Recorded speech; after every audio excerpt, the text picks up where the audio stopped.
Alhamdulillah. Combien de personnes interrogent sur l'interprétation des rêves? Certaines personnes s'étonnent de voir des choses qui les terrifient lors de leur sommeil et vont jusqu'à devenir malades. J'ai parlé il n'y a pas si longtemps que ça à une sœur qui me disait qu'elle rentrait dans des dépressions et cela faisait depuis plus de 3 ans qu'elle était en la plupart du temps en dépression. Et lorsque j'ai creusé, lorsque je l'ai interrogée, lorsque j'ai cherché, eh bien je me suis rendu compte que c'était à cause de cauchemars qu'elle faisait. Combien de personnes deviennent malades à cause des rêves, à cause des cauchemars, à cause des soi-disant interprétations venant de je ne sais qui? Combien de gens se posent les questions, est-ce qu'on peut interpréter les rêves? Comment interpréter les rêves? Que veut dire ceci ou cela quand on rêve? Eh bien, on va tenter brièvement, Inch'Allah, de répondre à ces quelques interrogations lors de ce sermon. Wa billahi tawfiq. Allahu Rabbuna huwal ilahu lahu minal asma'i mastafahu al-wahidul hayyu kadhal maliku والملك المالك لا شريك. Ayyuha al-mubarakun. Il faut savoir que le bon rêve existe et le mauvais rêve existe, ou alors dit le cauchemar existe. Le prophète sallallahu alayhi wa sallam nous a rappelé dans le hadith rapporté par Al-Bukhari une certaine distinction entre la bonne vision, le bon rêve et, si tu veux, le cauchemar. Lorsqu'il dit Ar-ru'ya as-saliha min Allah wal-hulmu min ash-shaytan. Il a utilisé le terme Ar-ru'ya et le terme Al-hulm. Et de ce hadith-là, certains savants ont considéré qu'il y avait une distinction entre ces deux termes. Et ils ont utilisé entre autres ce texte que je viens de citer. Ce texte où le prophète a dit Ar-ru'ya, il a utilisé le terme Ar-ru'ya. Ils ont dit, quand le prophète dit Ar-ru'ya min Allah, ça veut dire que Ar-ru'ya, c'est une vision véridique, c'est un bon rêve. Le prophète a dit, le rêve véridique vient d'Allah, de notre Seigneur. Et ensuite il dit Wal-hulmu, il a utilisé un autre terme, Al-hulm min ash-shaytan. Et certains savants ont dit de ce hadith-là que le prophète voulait montrer que Al-hulm c'est le cauchemar. Pourquoi? Parce que le prophète a utilisé le terme Al-hulmu en disant Al-hulmu min ash-shaytan. Al-hulm vient du diable. Donc de là, certains savants ont dit qu'il y a Ar-ru'ya, c'est le rêve véridique qui existe, et il y a Al-hulm qui est le cauchemar. Le rêve véridique vient de Dieu, et le cauchemar vient de Shaitan. Donc ici, on a une première distinction ici à noter. La deuxième des choses à savoir, ayyuha al-akhyar, c'est que le rêve vient quand nous dormons. Je me rappelle d'un shir qui entendait toujours un de ses élèves venir et lui dire « Ya shir, tous les matins j'ai fait un rêve, qu'est-ce que ça veut dire ?» Il disait « Toi, tu dors trop, toi. Tous les matins tu viens avec un rêve, tu dors trop. » Il dit « Moi, rarement je rêve, toi tu rêves tous les jours. » Sachant que le prophète alayhi salatu wassalam, interrogeait les sahaba tous les matins après le fajr, ou du moins souvent après le fajr. Et il leur disait alayhi salatu wassalam, qui d'entre vous a un rêve à m'apporter, à me dire, à me raconter, afin que je l'interprète. Donc c'était une habitude chez le prophète sallallahu alayhi wa sallam. Mais il faut savoir une chose, et c'est là où malheureusement beaucoup se perdent, c'est qu'il n'y a pas une science précise et exacte concernant l'interprétation des rêves. C'est pour ça que certains savants disent que l'interprétation des rêves, c'est un don venant d'Allah subhanahu wa ta'ala qu'il accorde à des serviteurs dotés de science. Parce que l'interprétation des rêves, nous en tant que musulmans, en tant que croyants, a une référence avec les textes religieux. Donc il faut déjà avoir une connaissance ici précise et profonde des textes religieux. Awalan al-Qur'an. Deuxièmement, as-Sunnah, les récits prophétiques authentiques du prophète alayhi salatu wassalam. Troisièmement, il faut être doté d'une certaine intuition, clairvoyance, basira, firasa. Et quatrièmement, il faut connaître l'état de la personne. Car les savants rappellent que l'interprétation des rêves dépend de la personne, la situation de la personne, l'état de la personne, le moment, le temps, l'endroit. C'est pour cela que des interprétations de même rêve peuvent être différentes selon la personne qui a fait le rêve. Selon la personne qui a fait le rêve. Donc ça, c'est important à noter. Deuxième des choses, il faut savoir que ça fait partie quelque part de alamul ghaib. Le monde de l'inconnaissable, de l'invisible. Pourquoi je dis cela? Tout simplement parce que quand on rêve, ou quand on dort, on rêve. Et vous savez très bien que, comme disent les ulama et entre autres Ibn Qayyim, An-nawm akhul maut. Le sommeil, c'est le frère de la mort. C'est pour cela qu'Allah Azza wa Jal a rappelé cela quand il rappelle qu'il saisit, yaqbidul arwah, jalla fi'ula, il saisit les âmes quand on dort. Et à certaines personnes, eh bien, il restitue leur âme afin qu'elles rejoignent le corps, et à d'autres personnes, eh bien, Allah Jalla wa Ala a décidé que leur âme resterait auprès de lui, subhanahu wa ta'ala. Et ils ne pourront pas regagner leur corps. Donc, c'est une sorte de mort. Et c'est pour cela qu'avant de dormir, nous disons Bismikallahumma amutu wa ahya. C'est en ton nom, ô Allah, que je meurs et que je vis. Parce que on va être plongé quelque part. Donc, tous les soirs, quelque part, on goûte à la mort. C'est pour ça que certains pieux, certains sages qui nous ont précédés, eh bien, ils faisaient l'invocation du voyageur quand ils dormaient envers leur famille. Ils disaient à leur famille Astaudi'ukumullah, comme l'invocation que fait celui qui va partir en voyage, parce qu'il savait qu'il part dans un voyage. Il va voyager, peut-être il ne rentrera pas, il ne reviendra pas, il ne se réveillera pas. Et c'est pour cela que le matin on dit quoi? Alhamdulillahi alladhi ahyana ba'da ma amatana wa ilayhi an-nushur. Louange à celui qui nous a redonné quoi? La vie. Après nous avoir donné ba'da ma amatana, la mort pendant la nuit, la mort. Donc on sait que c'est quelque part une sorte de mort. Et nous disons ça aussi pourquoi? Parce que à ce moment-là, l'âme, ar-ruh, elle voyage. On sait très bien que la mort, au moment de la mort, l'âme quitte le corps et le corps devient inerte. Vous voyez ici quand la personne meurt, eh bien son corps ne réagit plus. Et quand la personne dort, son corps quelque part ne réagit presque plus. Bien sûr si tu le réveilles, il va se réveiller. Mais c'est pour ça qu'on dit que c'est une sorte de mort mais pas complète. Mais pourquoi son corps reste inerte? Parce qu'il est quelque part mort aussi. Et pourquoi il est quelque part mort? Parce que l'âme voyage à ce moment-là. Et c'est cette âme-là qui lui permet de voir des choses, de rencontrer des choses, de rencontrer des gens. Et c'est pour cela que, à ce moment-là, les gens rêvent, les gens voient des choses réelles. Et ici, ils voient quoi? Alors, ils peuvent voir une de ces trois choses, qui est citée dans le hadith rapporté par Al-Bukhari. حينما قال عليه الصلاة والسلام, lorsque le prophète عليه الصلاة والسلام a dit الرؤيا ثلاثة. La vision, ce que tu vois quand tu vas dormir, ce que tu vas vivre quand tu vas dormir, eh bien, est de trois catégories, si on veut. Il dit فالرؤيا الصالحة ou الصادقة بشرى من الله ورؤيا تحزين من الشيطان. Il dit فالرؤيا الصالحة, le rêve sadiqa véridique. Donc ce rêve véridique, eh bien, vient de Dieu. Soit tu vas voir cela, ou bien tu vas voir quoi? رؤيا تحزين من الشيطان. C'est une vision qui va t'attrister, qui va t'apeurer, qui va t'effrayer, qui vient de qui? Ash-shaytan. Donc soit tu vas faire un rêve véridique, soit tu vas faire un cauchemar, ou bien tu vas voir ce que ton âme, eh bien, te suggère. Quelque part, traduction approximative du sens. C'est quoi ce que ton âme te suggère? C'est-à-dire, tu as parlé de beaucoup de choses dans la journée, d'accord? Tu as parlé d'argent, de commerce, etc. Et tu te vois en rêve comme étant un milliardaire avec de grands hôtels et je ne sais quoi. Ça ne veut rien dire du tout. C'est simplement parce que tu as parlé d'une chose toute la journée, eh bien ton âme a exprimé ce que tu as évoqué tout au long de la journée. On est d'accord? Donc ces trois choses-là, ces trois catégories-là ont été citées par le prophète alayhi salatu wassalam, et chacune de ces catégories-là, il y a des choses à dire. Donc la première des choses, le prophète a dit فَرُؤْيَ الصَّالِحَةِ. الرؤيا الصالحة, c'est quoi? Ce rêve véridique, le rêve qui est véridique.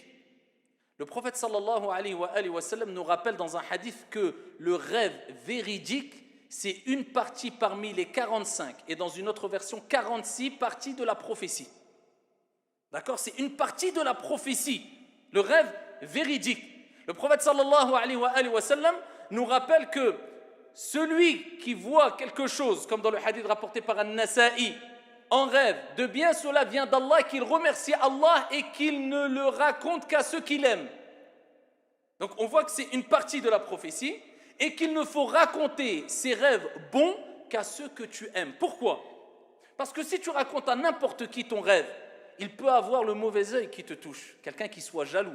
Et dans un hadith, il est rapporté, les savants divergent sur l'authenticité du hadith, où il est rapporté que l'interprétation, l'explication que va te donner la personne à qui tu as raconté le rêve, eh bien, va avoir une forte influence dans la réalisation de l'interprétation de ce rêve. Donc, il ne faut pas que n'importe qui t'interprète n'importe comment ton rêve, par crainte que, eh bien, que cela se passe comme il l'a interprété. Alors, imagine, c'est une personne qui ne t'aime pas ou qui est jalouse. Donc, c'est pour ça qu'il est important de rapporter ces rêves bons, joyeux, qui montrent une certaine réjouissance, une certaine félicité, une bonne annonce, qu'à des gens que tu aimes. De plus, le prophète sallallahu alayhi wa sallam, il nous dit dans le hadith rapporté par Al-Bukhari, il dit, il ne reste de la prophétie, et il ne restera de la prophétie que al-mubashirat.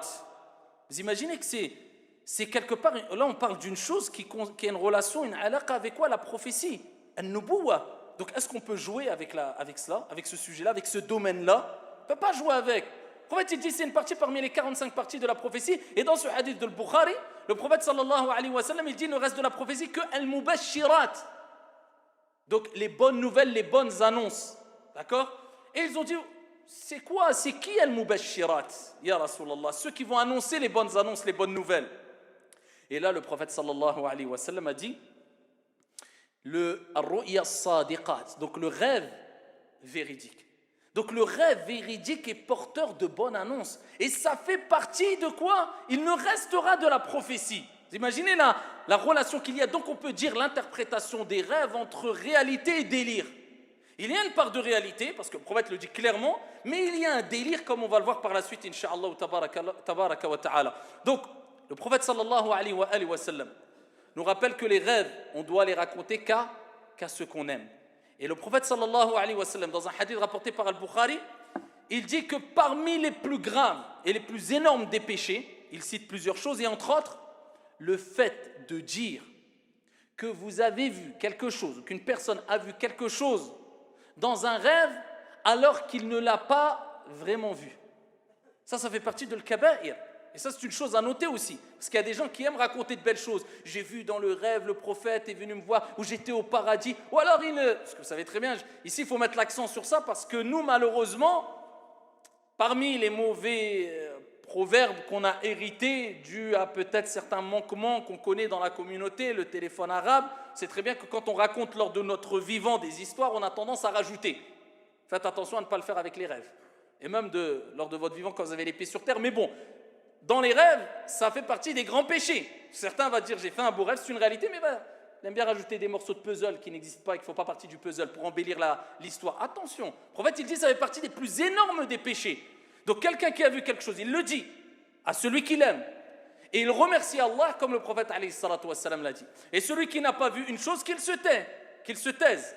Cela est préférable pour lui et plus sûr pour lui.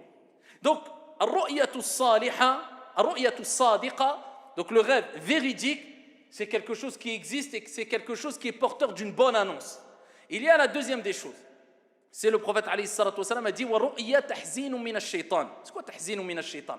Alors là, je m'adresse à ceux qui font et qui rentrent quelquefois dans des délires et certains dans des dépressions. Je vous ai dit, moi je parlais il n'y a pas longtemps avec une sœur, elle était en dépression depuis plusieurs années, des ruqya et son père l'a ramenée un peu partout. Bref, elle n'était pas du tout de cette ville, parce qu'on aime bien souvent la curiosité chercher de... C'était une personne qui m'accompagnait lors d'un pèlerinage et en fin de compte, c'était à cause des rêves. Elle était persuadée qu'elle allait prochainement mourir. Il y a des rêves qui l'ont traumatisée, qui lui annonçaient une soi-disant mort. Mais je lui dis, Orti, ça fait 3 ans que tu es en dépression. Il va venir quand l'interprétation de ton rêve? Ça fait 3 ans que tu es encore vivante. Déjà dit, alhamdoulilah, déjà un problème. Vous avez des choses, mais tellement que ça l'a marqué, tellement que ça l'a traumatisé, eh bien, son esprit est resté focalisé sur ces rêves-là et elle voyait la mort partout. Elle ne se projetait plus dans le futur, elle ne voulait plus rien faire, elle se laissait aller et elle se laissait détruire. Elle s'est autodétruite à cause des rêves. Et ça nous rappelle un hadith. Attention, ce n'est pas quelque chose de... On ne peut pas se dire, moi ça ne m'arrivera jamais. Des sahaba, des compagnons, radiyallahu anhum wa ardahum. Comme في الصحيح, Abu Qatada radiyallahu anhu wa arda disait, lorsque je faisais des rêves, quand il faisait certains rêves, c'est-à-dire des cauchemars où il y avait des mauvaises annonces, il disait j'en étais malade. Il disait j'en étais malade, Abu Qatada radiyallahu anhu wa arda. jusqu'à ce que j'ai entendu le prophète sallallahu alayhi wa sallam dire, et là, il est revenu au texte. Et il y a plusieurs textes rapportés par Al-Bukhari ou Muslim qui citent ce que je vais vous dire. Et il a cité les paroles où le prophète alayhi salatu wa sallam a dit, lorsque l'un d'entre vous fait un mauvais rêve, il fait un cauchemar, eh bien cela vient de Shaitan. Cela vient de Shaitan. Qu'il souffle ou crache 3 fois, d'accord? Donc quand on dit crache, bien sûr, c'est juste simplement le fait de faire 3 fois, et qu'il cherche protection auprès d'Allah Jalla wa Ala contre ce mauvais rêve, et dans une version contre Shaitan, et qu'il ne le raconte à personne, et la tadurruh, rien ne lui arrivera. Donc quand il a entendu ça, il a dit Alhamdulillah. Il a dit ça, et je suis rassuré. Même si je vois quelque chose qui m'annonce quelque chose de mauvais, premièrement, je sais que ça vient de Shaitan. Deuxièmement, je dis A'udhu billahi minash shaitanir rajim. Tu dis A'udhu billahi minash shaitanir rajim. Tu dis aussi cherche protection près d'Allah Azza wa Jal contre ce cauchemar. Troisième des choses, ne le raconte à personne. Le prophète, il te dit, il t'arrivera rien. Et dans un hadith, le prophète alayhi salatu wa salam rajoute, et qu'il change de côté. C'est-à-dire, tu fais un cauchemar, tu changes de côté. Tu étais sur le côté droit, mets-toi sur le côté gauche. Tu étais sur le côté gauche, mets-toi sur le côté droit, ainsi de suite. Et à ce moment-là, tu verras que tu te sentiras encore mieux. Et si ça a un impact fort sur toi, lève-toi, fais l'ourdo et salli rak'atayn. Lillahi azza wa jal. Fais tes ablutions et prie 2 unités de prière. Abu Qatada a dit, quand j'ai entendu cela, alhamdulillah, je me suis senti bien alors qu'il était rempli de wasawis, de doutes, de suspicions, de ici insufflation satanique, il n'était pas bien. Donc tu sais que quoi? Tu balayes. Ne rapporte pas. Et akhi, j'ai fait un rêve. Il est beau, il est masha'Allah, il est magnifique. Non, wallah, ça m'a traumatisé. Au scout, rajoute rien, rajoute même pas une kalima. Ne dis même pas j'ai vu cela. Tais-toi, ne rajoute rien. Ça, c'est le deuxième rêve qu'on a cité. Le troisième, je vous avais dit, quelqu'un va parler d'une chose beaucoup dans la journée, il va rêver de cette chose-là. Mais ce qui est étonnant, c'est qu'on connaît tous ça et on a tous vécu cela. Tu parles d'une chose beaucoup, la journée ou pendant 2 jours ou pendant une semaine, où tu vas vivre une situation assez choquante ou éprouvante ou de joie. Tu vas être influencé à tel point où tu vas rêver de cette chose-là. Ça nous est tous arrivé, d'accord? Mais combien de fois on parle du prophète Mohammed alayhi salatu wassalam? Qui rêve du prophète alayhi salatu wassalam? Très rares sont ceux qui rêvent du prophète alayhi salatu wassalam. Ils le voient en rêve comme il a été décrit. Pourquoi? Pourtant c'est logique, on est tous d'accord. Tu parles d'une chose souvent, beaucoup, il y a de fortes chances que tu rêves de cette chose-là. D'accord? Tu parles d'accident, tout le monde a vécu ça. Tu vas vivre, oh j'ai fait un accident. Et tu as parlé d'accident depuis une semaine, ou tu as vu il y a 3 jours un accident qui t'a marqué. On est d'accord? Pourquoi on ne rêve pas du prophète alayhi salatu wassalam, si ce n'est que très peu de personnes? Parce que c'est un cadeau d'Allah subhanahu wa ta'ala. Et il le donne à qui il veut. Et le prophète alayhi salatu wassalam a dit, celui qui me voit en rêve, il m'aura vu réellement en rêve. Car Shaitan ne peut pas prendre mon apparence. Donc celui qui voit le prophète avec sa vraie description, qu'il sache qu'il a vraiment rêvé du prophète alayhi afdalus salati wa askat taslim. Car Shaitan ne peut pas prendre l'apparence du prophète sallallahu alayhi wa sallam. C'est un cadeau d'Allah subhanahu wa ta'ala. Donc tu peux voir le prophète en rêve et parler avec lui. Est-ce que ça veut dire qu'il peut avoir des nouveaux jugements, des nouvelles règles dans l'islam à travers un rêve? Quelqu'un va venir te voir et va te dire, écoute, j'ai rêvé du prophète alayhi salatu wassalam. Déjà il ne te donne pas sa bonne description, donc c'est pas le prophète. Et il va te dire, le prophète il m'a dit, toi khlas, min awliya illah, toi tu fais partie des rapprochés des saints d'Allah, tu n'as plus besoin de prier. Oh khlas, j'ai plus besoin de prier. Ça n'existe pas. Ou il va te dire, non, en fait, Ramadan cette année vous n'avez pas droit de jeûner, vous n'avez pas à jeûner. Ça c'est le prophète qui vous...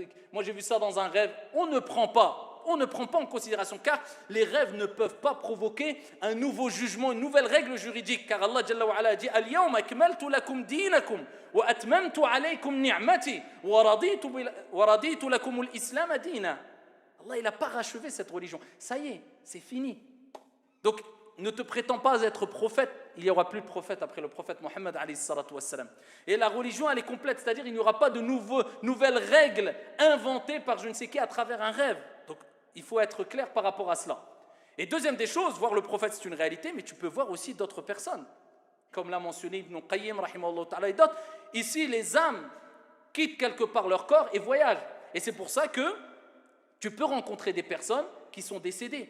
ton père, ton grand-père, un homme pieux, un homme vertueux, une femme vertueuse, etc. et qui t'annonce des bonnes nouvelles. Et ça, il y a beaucoup de récits des pieux et des sages qui nous ont précédés concernant ce genre de rêve, en voyant un tel et qui lui raconte qu'est-ce qu'il vit au paradis, etc., etc. Il lui pose des questions. Il dit, qu'est-ce qui a provoqué le fait que tu sois au paradis?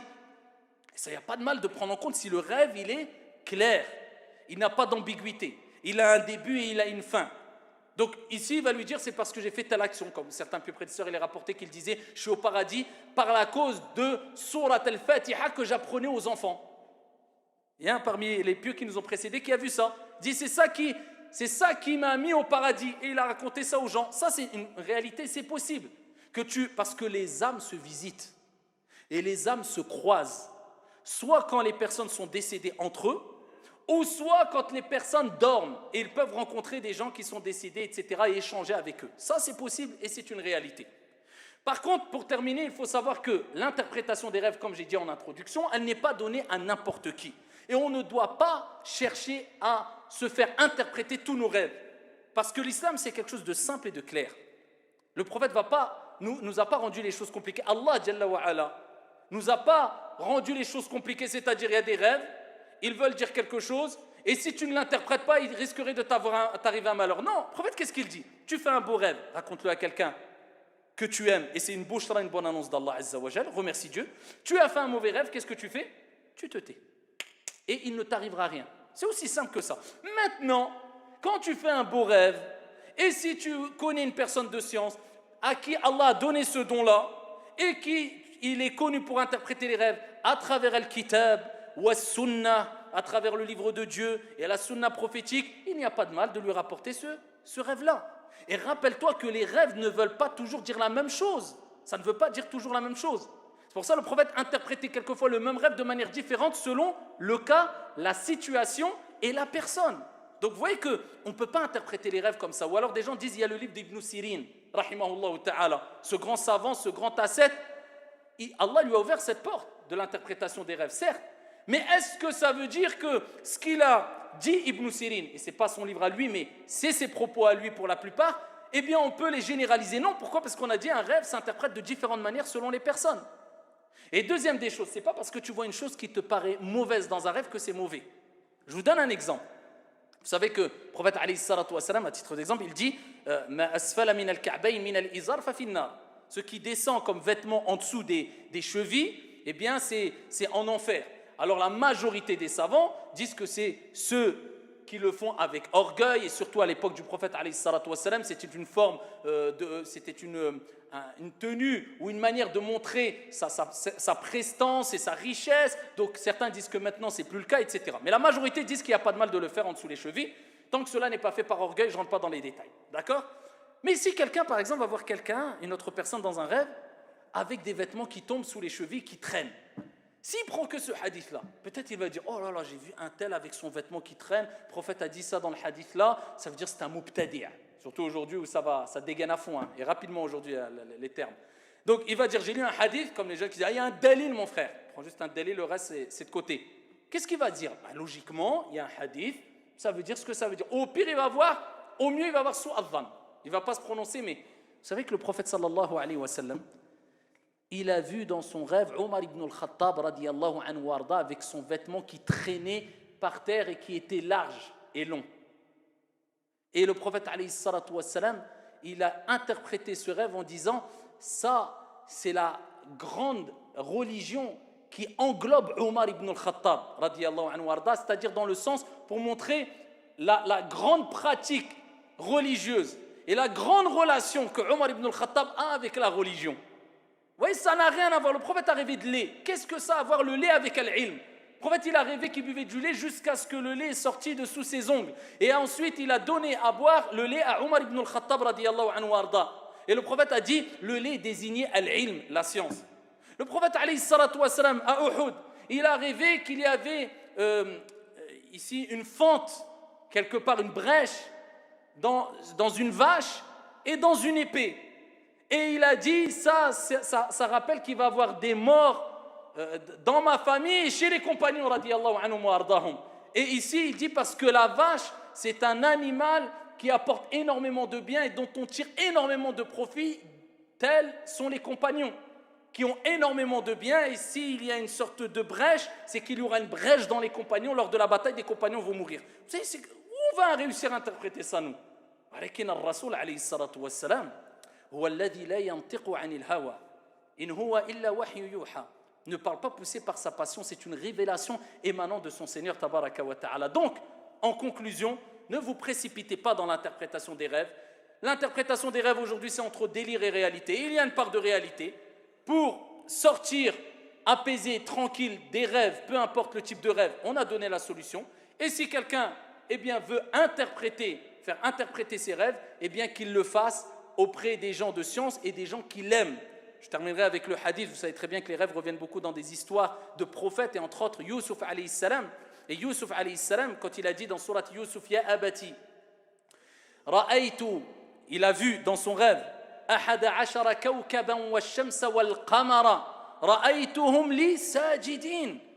Il a vu 11 étoiles, wa shams wal qamar, le soleil et la lune, se prosterner devant moi. Son père, qu'est-ce qu'il a dit? Ya bunay, la taqsus. Il ne raconte pas ton rêve à tes frères. Ne le raconte pas. Pourquoi? Parce qu'il risquerait de comploter contre toi.